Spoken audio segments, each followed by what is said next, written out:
Salut YouTube, comment ça va? Euh, je voulais vous parler de la PS5 Pro des 30 ans.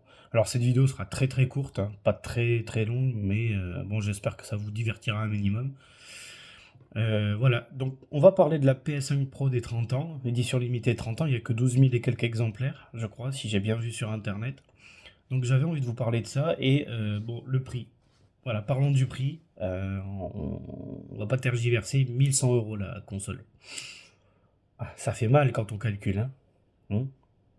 Petite référence au SAV, j'adore ça.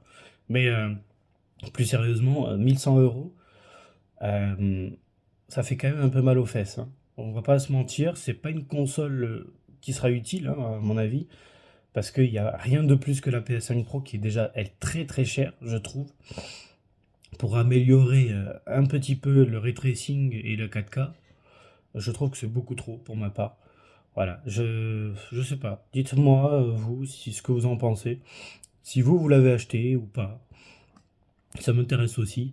Mais enfin, c'est très inutile, je trouve, pour une amélioration similaire à la PS5 Pro, une amélioration du ray tracing et de la 4K. Je trouve que, après, voilà, elle est belle, la console PS5 des 30 ans, parce que du coup, ça nous rappelle un petit peu la nostalgie pour ceux qui ont plus ou moins mon âge, c'est-à-dire un peu plus de 30 ans. Mais on a tous été matrixés, et ce qui aurait été bien, je pense, hein, pour ma part, hein, je pense. Dites-moi si vous pensez aussi, mais c'est qu'ils rajoutent des jeux, tout simplement, voire même des jeux des consoles précédentes dans le PS Plus. Ça aurait été très bien, ou même quitte à les payer, mais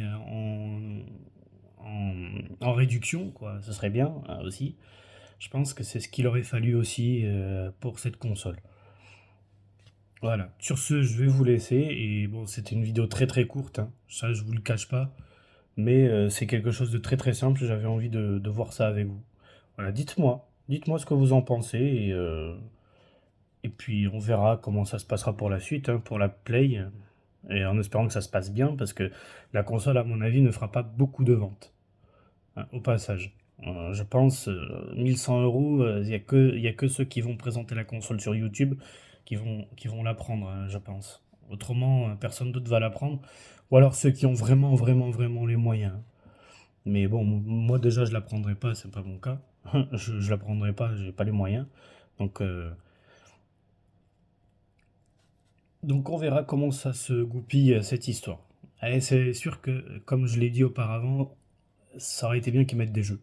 Ouais, ça aurait été bien. Donc sur ce, ben, je vous laisse et puis à une prochaine fois. Bisous!